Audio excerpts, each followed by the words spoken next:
Summer is quickly coming, and if you're anything like me, your time is about to evaporate. So here's the question. Do you have just 1 hour a week? Let me answer that for you. Yes, you do. And that's all you need to start transforming your content strategy.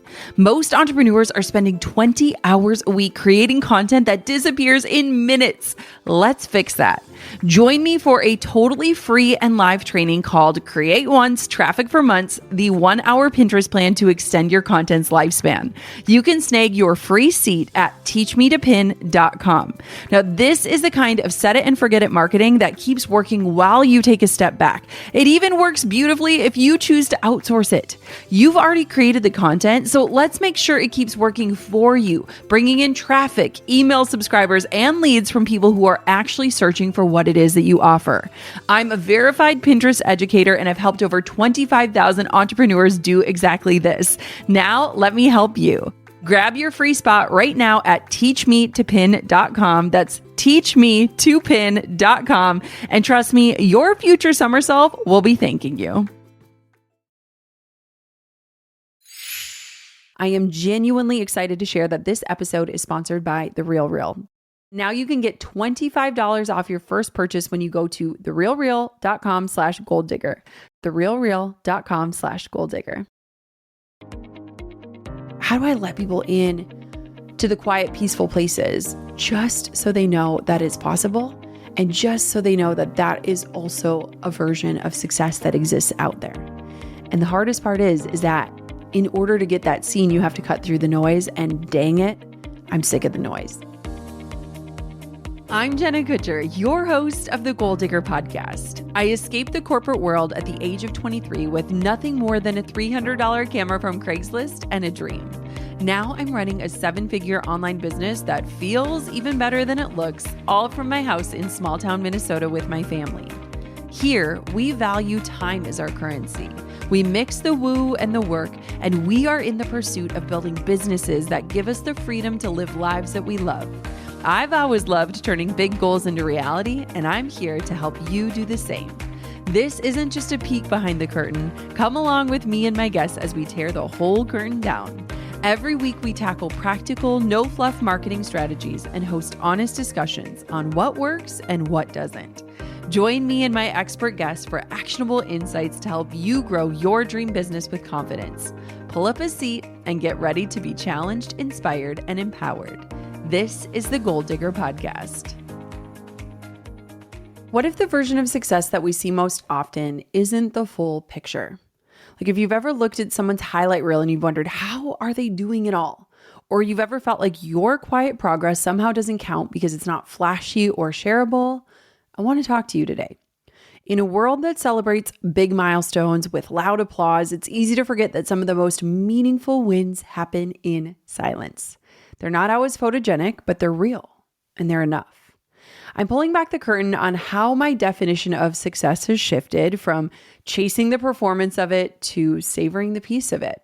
Whether you're quietly rebuilding, slowing down, or choosing a path that's less about optics and more about authenticity, this one's for you. Let's talk about the wins that don't make it to the feed, but shape everything behind the scenes. Are you ready? Me too. Real quick before we dive in, I wanted to kick off today's episode with something really special. In honor of National Small Business Month, I am featuring real voices from our incredible Goal Digger community. Women who are building their dreams and putting podcast advice into action. Consider this your official permission to break a little. So here's today's Small Business Spotlight. Hi, I'm Victoria Clark. I'm a piano teacher based near Portsmouth in the UK. And as well as running my own teaching studio, I have a special interest in helping other piano teachers grow their studios with their ideal students and to streamline the running of their business. I've created a safe space for piano teachers to connect and ask all the questions without feeling silly. The Goal Digger podcast prompted me to start my email list about 6 months ago, which is at around 150 members now. And thanks to Jenna's amazing support, I've learned to be myself, to connect with these teachers and not worry so much about doing everything perfectly. So I've created 4 lead magnets. I've set up my website shop selling my piano planners, and I'm just about to launch my very first digital product, the recital planning bundle. So thank you so much for giving me the confidence and self-belief to just go for it.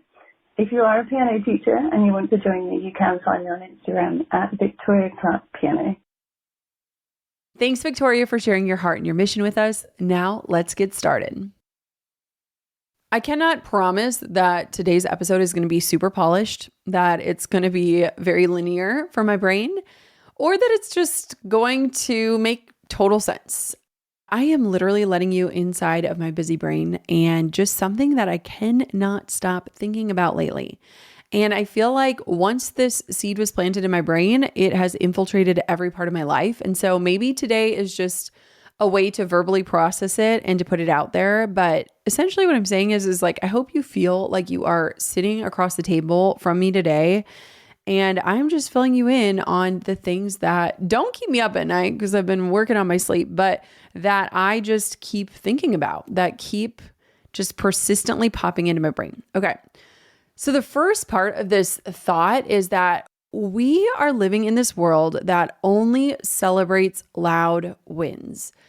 And maybe to some of you, you're like, yeah, duh. But to me, this has been something that I don't know that I ever really fully considered or thought of until recently, that the world that we are in and the way that social media has infiltrated our lives means that we are constantly seeing the loudest wins, the biggest success, the things that are able to be shown and celebrated.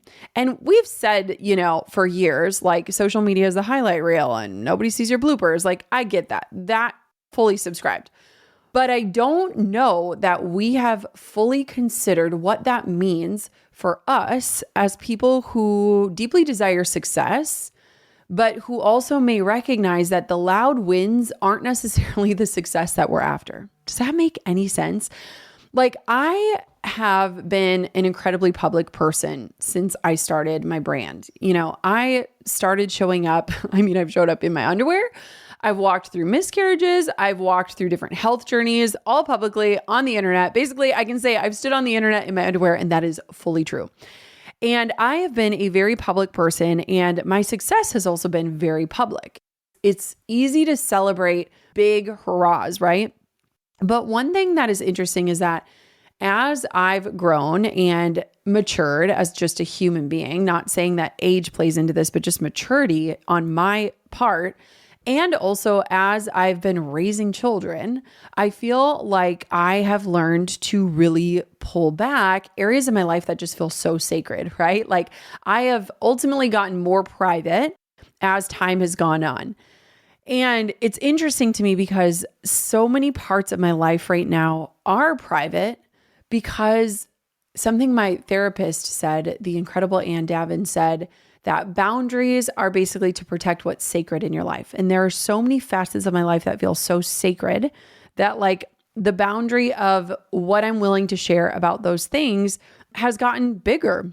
And so there are so many pieces of my life that I don't share and that I don't celebrate. And honestly, that wouldn't translate over to the internet and the way that culture is, that are the true definition of success to me. It's interesting because I think that flashy success is so fun and it gives people this opportunity to come along the ride with you and it lets people know how awesome you are, which is exactly the coolest thing about success in that way. But I also think that for me personally, I can speak from personal experience, the flashiest successes in my life don't always feel the best, right? Like I'm proud. I'm proud of a lot of the things I've done. I'm so proud. And I worked really hard for a lot of them. But also like how I truly define success doesn't necessarily line up with that type of content. And when we only see performance, we forget that peace is a powerful win too, right? We only see the type of content and the type of success that constantly keeps us in a state of striving.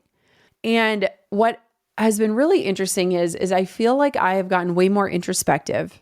And the more that I've thought about this fact that like we are living in a world that only celebrates loud wins, is I've had to, one, calm my nervous system to be able to truly enjoy and embody like the peaceful presence that I deeply desire. But two, I've had to unwire parts of my brain. And one of the biggest things that I've had to unwire is that for a lot of my life and career, it's been this like show and tell, right? Like it's been this thing where it's like, my life is my content. And in my life, I can find amazing things to show, and then I can tell people about them. And that works. In fact, it works really well. Like if you are somebody building a personal brand and you are like, this is it, or I'm following this influencer, they're so successful, they're likely basing their life and their content off of this idea of show and tell. And one of the things that I've had to get really conscious around is asking myself, okay, what parts of my life do I want to show? And for most of us in business, we want to show the shiny parts. It's easy, right? It is easy content. But it's harder to show the quieter sides of success. And it's funny because ever since I had this realization of the only images being painted out there of success are the super shiny, super sexy, super big successes. Ever since that dropped into my brain, I'm like, how do we show the quieter success? And then the second follow-up question that I've been pondering is, am I willing to show the quieter success? Now, there's a part of me that is like, yes, show the quiet success so people even know it's an option, right? There's a part of me that's like, people don't even realize that this is considered successful or that this feels successful. Show those parts of your life because people only have seen the other side of it. But there is also a part of me that's like, that's sacred. And I want to protect that. And I want to put a boundary around that. And so I have been grappling with not how do I show the loud wins and not how do I only show the loud wins, but how do I let people in to the quiet, peaceful places just so they know that it's possible and just so they know that that is also a version of success that exists out there. And the hardest part is that in order to get that seen, you have to cut through the noise, and dang it, I'm sick of the noise. Okay, so that's my first thought.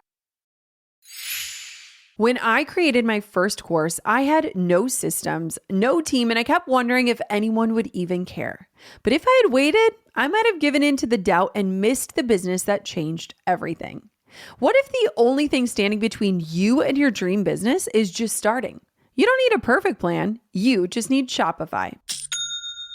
Shopify powers 10% of all US e-commerce, from brands like Chamberlain Coffee to Thrive Cosmetics to businesses just getting started. You get beautiful, ready-to-go templates, no code required, and tools to manage everything in one place: payments, inventory, emails, and more. Shopify's AI tools can write product descriptions, clean up photos, even generate discount codes. And with built-in email and social tools, you'll actually reach the people who need what you're selling. Whenever you need help, Shopify's award-winning support team is there 24/7. So what if you didn't wait? Turn those dreams into and give them the best shot at success with Shopify. Sign up for your $1 per month trial and start selling today at shopify.com/goaldigger. Go to shopify.com/goaldigger. Shopify.com/goaldigger. I love finding pieces that feel timeless and high quality, but I am also all about staying intentional with how I spend. So I am genuinely excited to share that this episode is sponsored by The Real Real. That is the best place to shop authenticated luxury, from shoes to watches to designer bags and dresses. Now, I have been slowly curating those timeless pieces that I know I will wear for years, and The Real Real has become my go-to. I actually just found a gorgeous Jenny Kane sweater that I had been eyeing forever at a price that didn't make me wince. They drop 10,000 new items every single day at 10 a.m. and 7 p.m. Eastern Standard Time, and every single piece is authenticated in person by experts, so you know you're getting the real deal. And since it's resale, you're giving beautiful pieces a second life, which is so much better for your closet and for the planet. In fact, The Real Real has found new homes for over 37 million authenticated luxury pieces. So instead of producing more stuff, they're making what already exists new. The Real Real is the world's largest and most trusted resource for authenticated luxury resale. With thousands of new arrivals daily, no one does resale like The Real Real. And now you can get $25 off your first purchase when you go to therealreal.com/golddigger. That's therealreal.com/golddigger to get $25 off. Start shopping now at therealreal.com/golddigger. My second thought is that success isn't a one-size-fits-all definition. And I say anymore, but honestly, if we're getting really honest, it should have never been a one-size-fits-all idea.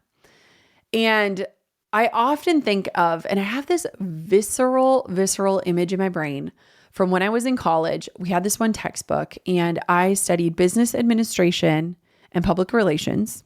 And then I also studied economics. And the only women that were shown in the textbooks were women in business suits with like power high heels on, like corner office status. And that really was the only picture possibility I had at that stage in my life, right? Remember, this is almost 20 years ago. I'm aging myself. And I can like picture the textbook and the corner image and the woman in the power suit and the high heels. And like, that was what success looked like. That's how it was painted. And I have had to come to the realization the hard way. And maybe you're like, Jenna, you're an idiot. I knew this all along, but I have had to unpack and repackage what is success for me, and not this overall grand sweeping statement of what is success, right? Like that just feels so big and impossible to answer. But what is success for me right now in this season? I know I'm being successful when, finish the statement, and really leaning on, okay, what does success look like for me right now in this stage of life? Whether it is raising babies, whether it is building the business, whether it is scaling, whether it is scaling back. And so it was interesting because I just got back from an amazing weekend with incredible women. And we were in Nashville, and it was like this very happenstance meetup where we all ended up being in the same city at the same time. There's 5 of us. And it was just the best group of people ever. It felt like a warm hug. That's how I can describe it. And it was really interesting to me because being in this group and being with these women, I realized that my definition of success has changed a lot over the years, and that what I define as successful in my life right now might not be aligned with other people that I admire and respect, and that I am okay with it. Like I have no problems with it. And we had just such an amazing day, like brainstorming and breaking down problems and talking through things. And the biggest thing that I wanted to talk through was, one, being okay with my definition of success, not even asking for permission, but like walking through, like, what does this look like? But 2, just understanding the other lens of hustle culture and the part that it's played in my success, right? Like I have to acknowledge that a lot of the success I'm reaping today came from those years of working really hard and being very devoted to my company. I don't necessarily know that I'd be in a place where like I can have this fully different version of success if I hadn't had those years. And I think it'd be silly to pretend like that didn't play a role. But I also think that looking back, I could have had a different definition of success in the journey, different pinpoints in my map, so to speak, to keep me in alignment, to save me from burnout, and also to help me not hit milestones and ask myself the question of like, is this all there is? Or is this what I was working so hard for? Is this it? Because I don't know if you've ever had those moments, but I have had a lot of them where I set the goal and I achieve the thing, and all it has left me wondering is this it? Am I supposed to feel different right now? I thought this would feel so different. And so there's a really great quote that comes from Start With Why. And the quote is this: those who truly lead are able to create a following, not because they have to, but because they want to. And I think that culture has shifted our idea of how we show success and what is shiny and what will, quote, perform well, with this deeper desire to get so many eyes on us and to reach the masses. And one thing that I felt as a colossal shift in myself is like, the way that social media is going and the way that I see it moving forward, and I feel like I've been pretty good at like vision casting, like here's the direction it's going. I have struggled with the direction it's going. I feel like it is the people that are the loudest, the people that are the noisiest, the people that are leveraging clickbait, the people that are making you like stop and be like, what? Those are the people that are winning on social. And I have to ask myself, is this a place that I want to be on in this way? Because if you look at me and like my book, How Are You Really? I hate small talk. And I feel like small talk is winning on social. And I feel like we're not able to even cut through the noise to get to the real stuff because it's just so surface level. And so my point is that success isn't one size fits all. And when I left that mastermind this weekend, I recognized that all 5 of us women had very different definitions of success, had very different ways that we viscerally felt being successful. And we each had our own individual path on what it takes to get to where we want to go and if we're willing to do what it takes. And I just want to encourage you, like if you are only looking at like 1 or 2 North Stars out there saying like, this is success, they are successful and I want what they have, I would really challenge you to close your eyes and ask yourself, what is success for me right now in this season and stage of life? How do I know I'm being successful? And what do I want it to feel like? Because most of how we're approaching success today is about what it looks like and how it can be clapped for and how it can be shown. And not enough of how we're defining success is about how we want our lives to feel ultimately. How we want to feel when we go to bed at the end of the day and we rest our head. How we want to feel when we're in the presence of the things that we say matter the most. So I just want to give you permission. And again, if you're like, Jenna, I know this, your season of life or your stage of business might not look like someone else's. And that is okay. It's not only okay, it's essential. Like your journey is your own. And if you are comparing yourself to someone who has an entirely different life or an entirely different support system or entirely different needs, it's no wonder you feel like you're falling flat or you're not successful. And so hold the ruler up to your own life, not somebody else's. And again, remember point number 1, that the only way we're really being fed success these days is through the loud and the sexy and the noisy. And there's a lot of quiet success happening behind the scenes that cannot be seen, that cannot be explained, that cannot be felt by anyone other than the person experiencing it. And I would argue that a lot of those moments happen not in the presence of screens or phones. And so, of course, they're not being shown. Okay. Point number 3 is this, and I've started talking about it, but let's dive in deeper. I feel like the internet right now feels like the noisiest bar.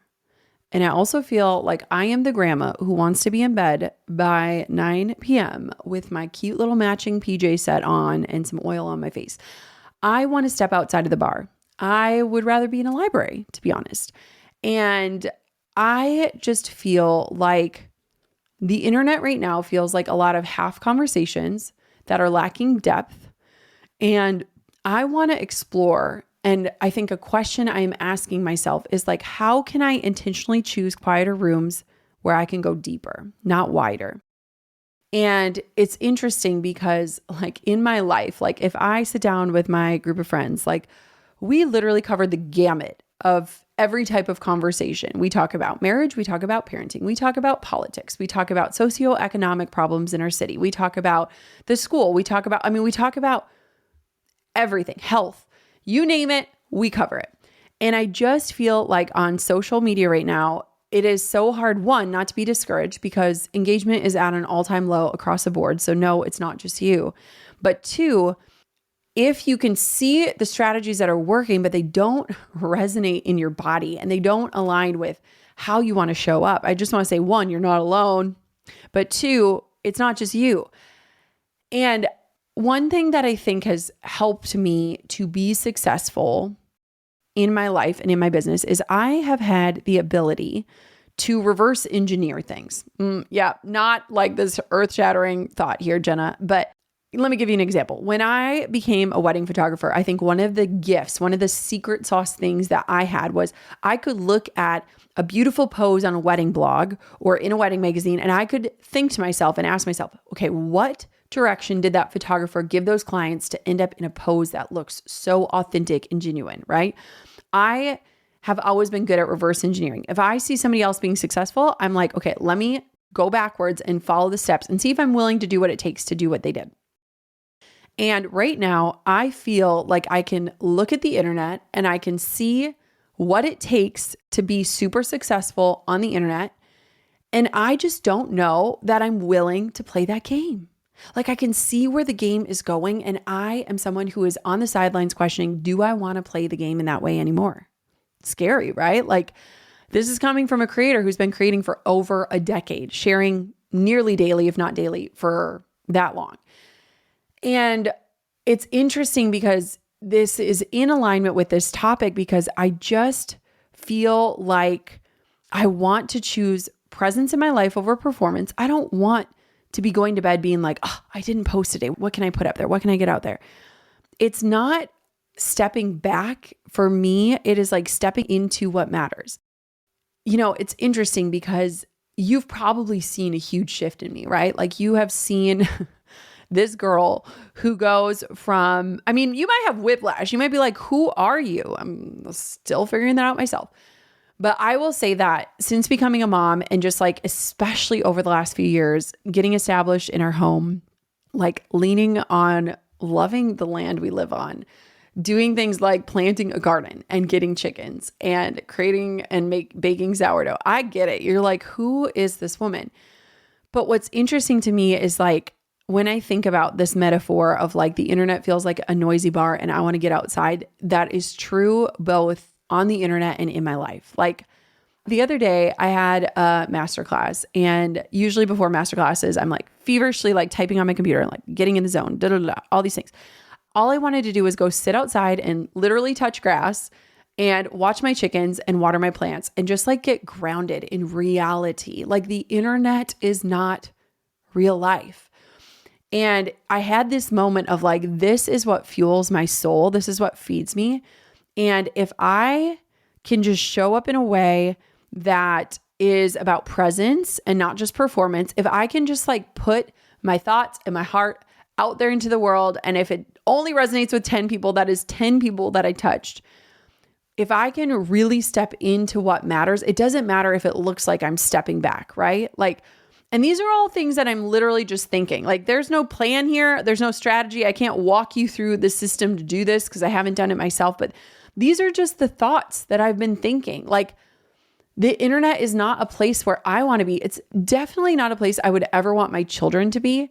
And so if I'm saying I want what's best for my kids, and I'm saying I don't want you growing up in this world where there are algorithms guessing and deciding what you like, and where the algorithm knows you better than your family members or your best friends. Like, I also don't want that for myself, right? Like, I feel like parenting is this huge mirror of like, eat your fruits and veggies. And then like, whoa, Jenna Kutcher, have you eaten your fruits and veggies today? Like, it is this mirror of like, I want what is absolutely best for my children. Therefore, I should also want it for myself. And how do I make this be true, not just for them, but for me? And how do I model that?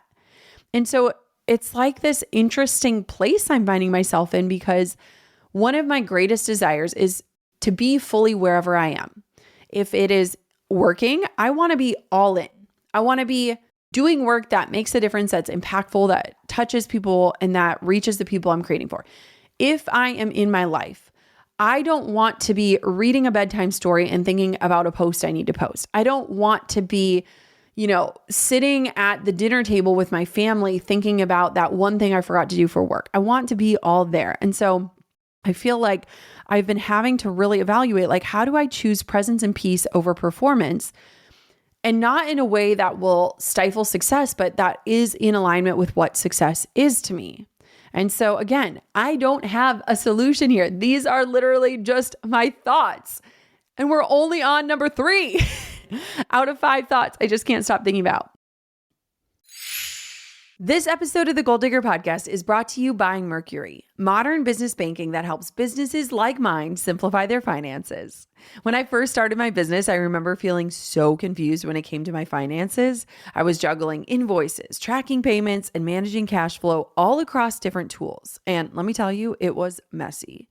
That's what impressed me about Mercury. With one clean dashboard, I can send international wires in US dollars, pay vendors, and issue virtual cards with 1.5% cash back. I can even lock cards to specific contractors and team members to keep spending on track. And if I ever need capital to fund inventory or a launch, that's built in too. Mercury brings banking, credit cards, and capital into one powerful platform so that I can stop stressing about the back end and get back to creating. Over 200,000 startups and small businesses already trust Mercury, and trust me, I can see why. Mercury is a fintech company, not an FDIC-insured bank. Check out the disclosure in the show notes to learn more.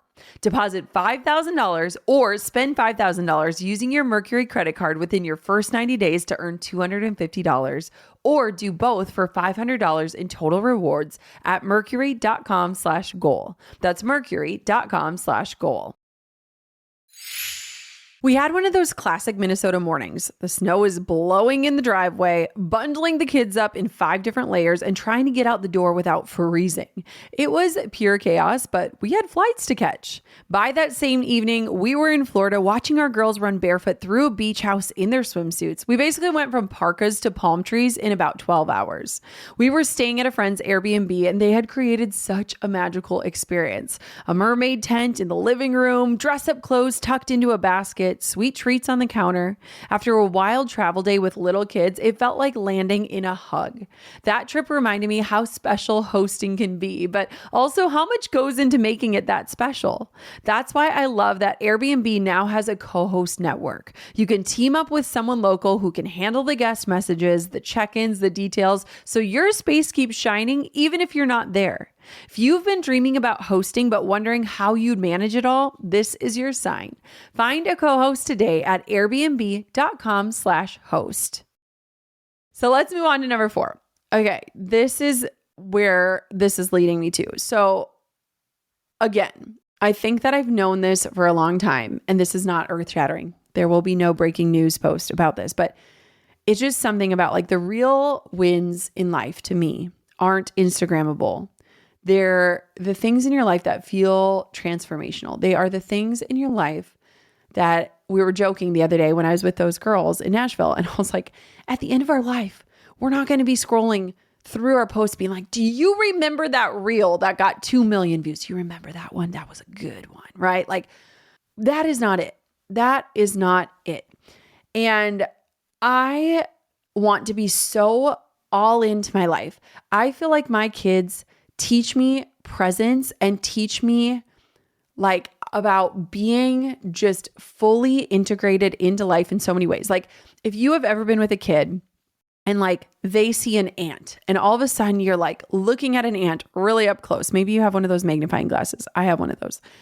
You're like, this has always existed. And I have been so caught up in my screens or my work or my things to like even notice how blue the sky is today.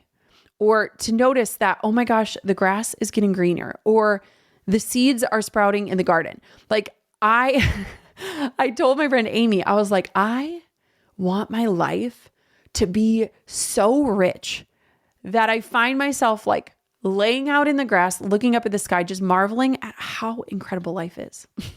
I know I probably sound crazy to a lot of you right now, but there is just so much in my life right now that I am enamored by that has nothing to do with a screen and nothing to do with marketing or work. It's funny. So one of my best friends from high school moved back home a year ago, and I was so excited that she was moving back home. We were like thick as thieves in high school, and we had kept in touch loosely, since high school, which was almost 20 years ago. Wild. And she moved back home. And she has 2 young kids. And over the last year, I've gotten to see her maybe twice. Life has been so full. And we went out to lunch the other day for our birthdays, and I found out that she's actually moving away. She's in the Air Force, and her job is taking her and her family back to where they came from. And I was so sad because I was like, life is so full right now. And we were laughing because I was like, you know what? Like, I'm not that busy. Like, I fiercely protect my calendar. If you look at my calendar, you're like, you actually don't have a lot going on. But I have felt so busy in the fullness of our family life and just the rhythm of our family and the way our family operates. Our weekends typically have zero plans on them, but we're busy. We're busy the whole time, just the four of us. And it was just interesting to me because I was like, I felt so terrible because I was like, I am so sorry we didn't hang out more before you left. And she's like, honestly, I have not seen anyone outside of my own family. And, it's just this stage of life is so full and I don't want to miss it. Like, Lord, stretch this stage of my life so thin because it's so full of all the things that matter and all the goodness of it. And let me relish in it. Let me be here for it. And honestly, I feel like we are sitting on the cusp of like this huge transformation for our family because I only have a few more months that my littlest one is home. And she's going to be starting school in the fall. And then all of a sudden, my daily calendar is wide open. And I don't know what I want to do with myself. I don't know what I'm going to want to do with my time. But all I know is that this has gone by so fast. And if you are in the trenches of motherhood and you are like, Jenna, every day feels like 18 years, I get it. But I am here to tell you that all those silly quotes and those Instagrammable things and the things your mom has embroidered on her pillows are true. They are so true. They are so true. That's why your mom bought them and has them everywhere in her house. And it just is going by so fast. And like, to me, the biggest wins in my life right now are the things that will never see Instagram, that will never be shared, because it means that I'm fully in it. I am investigating blades of grass with my kids. I am climbing the pine trees on our property. I am creating obstacle courses on our swing set. Like, I am in it. I am so in it and I don't want to miss it. And so what's so interesting to me is that like, I want my business to be the most boring aspect of my life. And for many, many, many, many years, my identity, my ego, everything was wrapped up in who I was to the world and what I did. There's nothing wrong with that. And I just am saying that right now that's not true. That's just not true for me. I want my business to be the least interesting thing about me because my life is so full, whether it's like silly moments that are so small or like defining things. Like, I would rather talk to you about gardening than marketing. I would rather sell you on getting chickens than tell you about a new strategy. Like, that is just where I'm at in my life. In the book Purple Cow, Seth Godin emphasizes how boring is invisible. And so the fact that I want my boring business to be a part of my life, that is the point. That is the point. I want my life to be so filled with interesting things that I love and that I'm passionate about that like nobody even asked me about my work. Like, that's really where I'm at.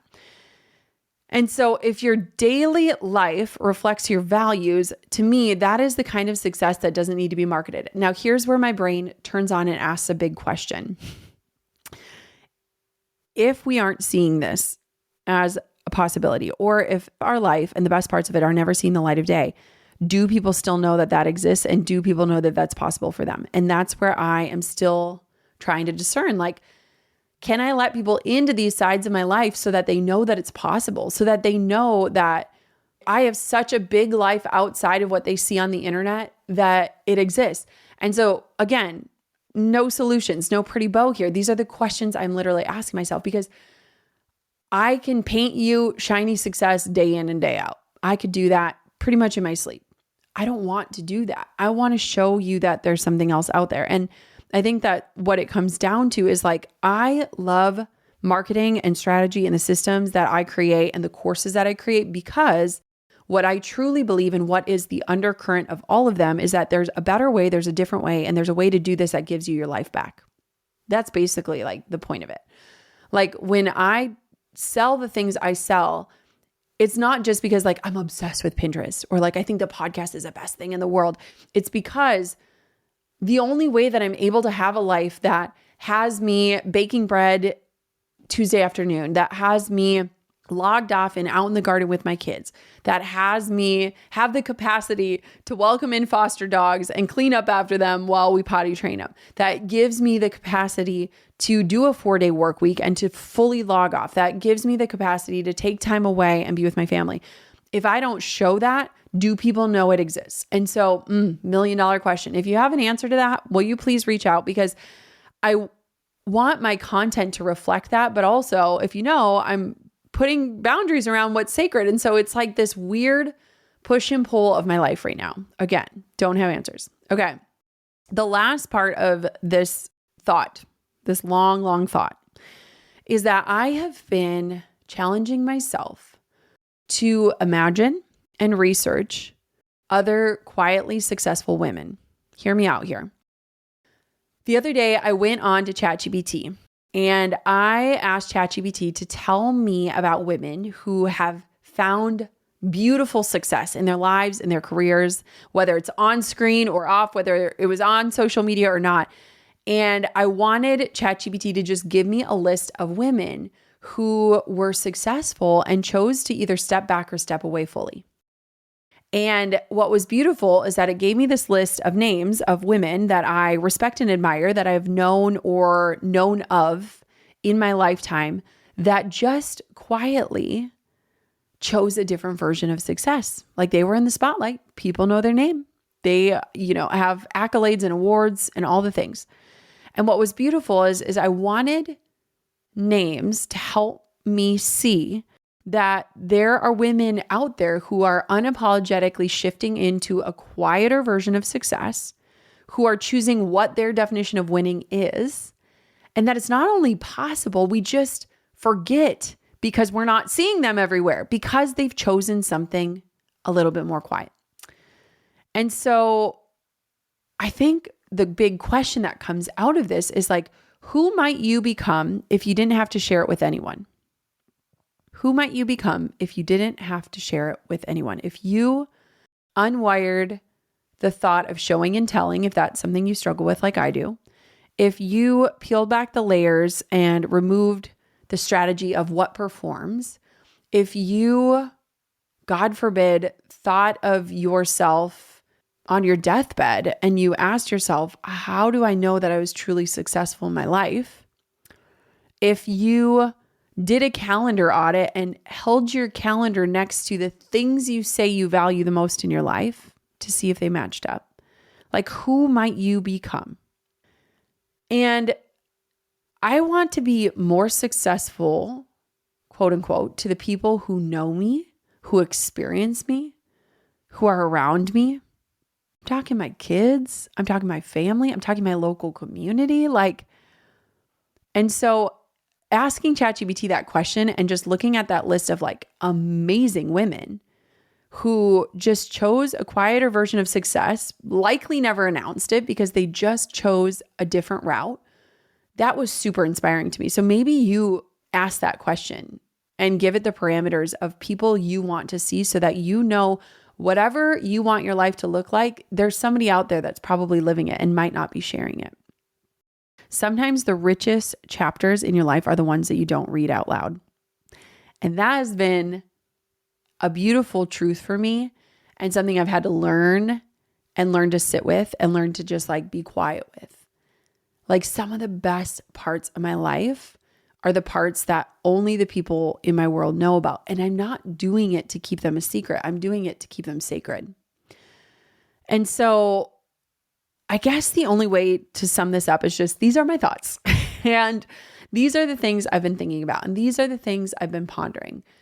Does success have to be noisy and loud to be shared?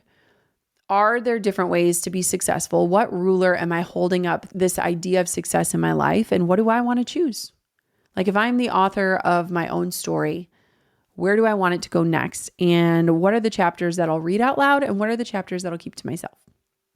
If anyone has answers to any of these questions and so much more, I would love to hear from you. But I just hope that today it gives you permission, whether you're choosing quiet growth or deeper alignment, or maybe even just a slower pace. I want for you to know that your wins matter no matter who's clapping for them if nobody claps for them, but your own internal dialogue is. And I hope that today just invites you to ponder what success is to you and what version of it you're chasing and who it is that you're following. Because my greatest successes are some of the no's I've said to things that could have looked shiny. My greatest successes are the moments where my phone isn't even in the room. My greatest successes are the things that only I can feel and I can't even talk about or share. And it exists. And if you didn't realize that you were subconsciously just consuming content that painted a different version of success, I hope today's episode shows you that there's another route and I'm on it.